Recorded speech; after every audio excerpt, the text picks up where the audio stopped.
Maharaja gold and diamonds, toll junction, Edappally, Palluruthy, Tripunithura, Kalady, Eramalloor, Aroor Palli, Thuravoor, Thrissur.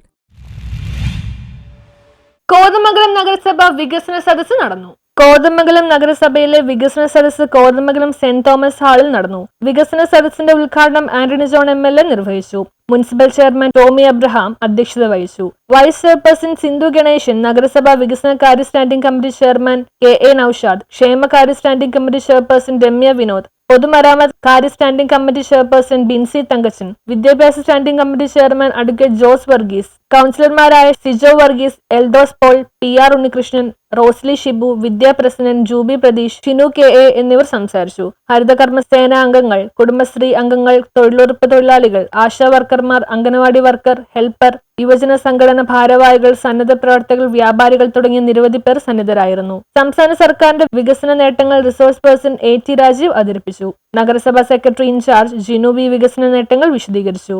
നഗരസഭയുടെ 5 വർഷത്തെ പ്രതിപാദിക്കുന്ന 20 മിനിറ്റ് ദൈർഘ്യമുള്ള വീഡിയോ പ്രദർശനവും നടന്നു. തുടർന്ന് നടന്ന ഓപ്പൺ ഫോറത്തിൽ സെക്രട്ടറി മോഡറേറ്റർ ആയിരുന്നു.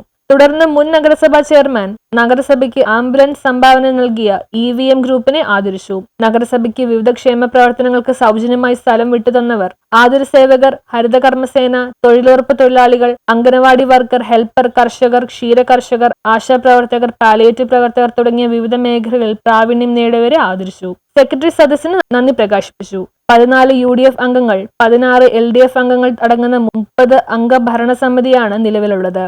ആയതിൽ UDF അംഗങ്ങൾ യോഗത്തിൽ വിട്ടുനിന്നു. 500-ലേറെ പേർ വികസന സദസ്സിൽ പങ്കെടുത്തു. News bureau, Kothamangalam.